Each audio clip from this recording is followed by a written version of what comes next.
People would say, man, he looks very nice.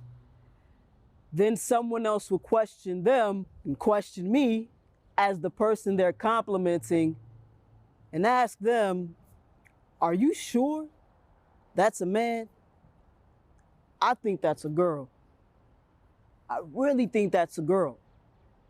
Then they would reduce my compliments and say, she, I mean, he, I mean, they, I mean, it, you look kind of nice.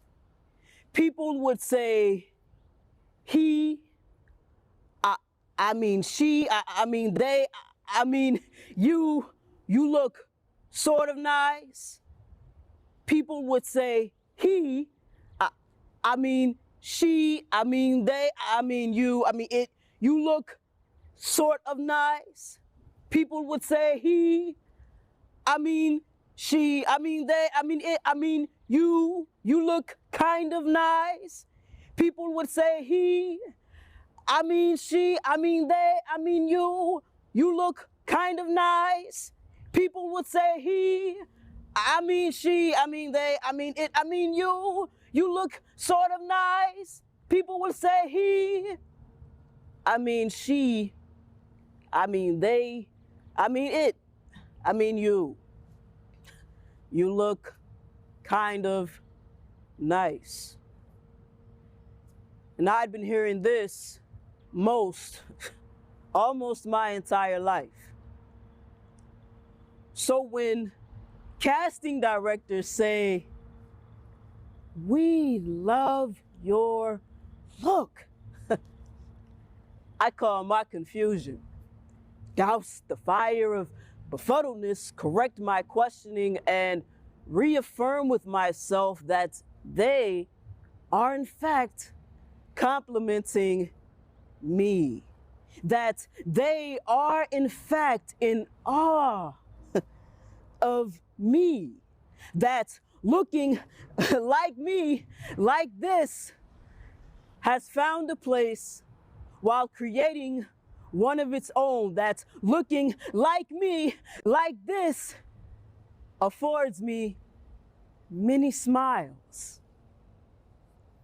However, for the strange young boy who squeezed uncomfortably into dresses, whose angular mandible drew squares of invisible boundaries around his confidence, whose masculinity was naturally evident despite the ribbons and pastels, he preferred jeans and sneakers. But he was taunted for his mixed-match body and features, the hands of a seasoned man with the softness of flower petals who preferred sandboxes and dirt bikes over Barbie dolls and makeup. His makeup made up of sharp jawlines, athleticism, boy, him, he, teased for looking like a him, but forced to use the restroom as a her, overhearing comments from teachers referencing him as a rambunctious, male-appearing she. And while tucked hair gave him a flair he longed for, wanting the same haircuts and clothing as his cousins, box fade, sporting waves, and a few pairs of Jordans, having the freshest kicks, well, that was probably the closest he came. Always questioned as to why he looked that way. How do you have that name yet sound that way? You look like a... The laughs and the giggles, the jokes and defending of self, yet knowing all the while that intrinsically a boy is who he is. Chastised for admiring passing girls, the sneak disses that accompany when existing incorrectly in such a world, mirrors reflecting his chiseled treasure. Deep down, he thought he was cute, but made to feel bad by those of his youth.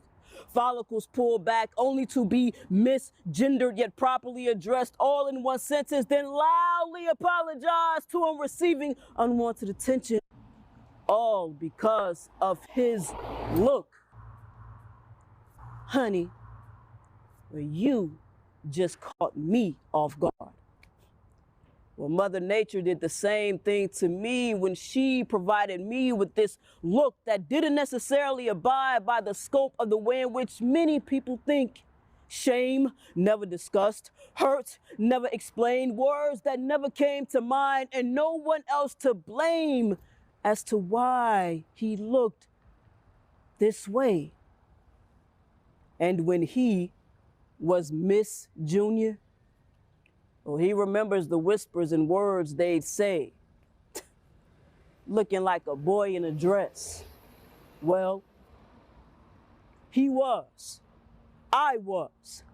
Awkward, disgruntled, perturbed, and disregarded, unappreciated, devalued, a punching bag, targeted, and discarded. So casting directors, please excuse my internal struggle when you say you love my look. It took me some time to appreciate it. And ultimately, finally, love it the way you do. Nowadays, they say he looks very nice. They say he looks very nice. They say Royce, he looks very nice. They say you look very nice. They say Royce,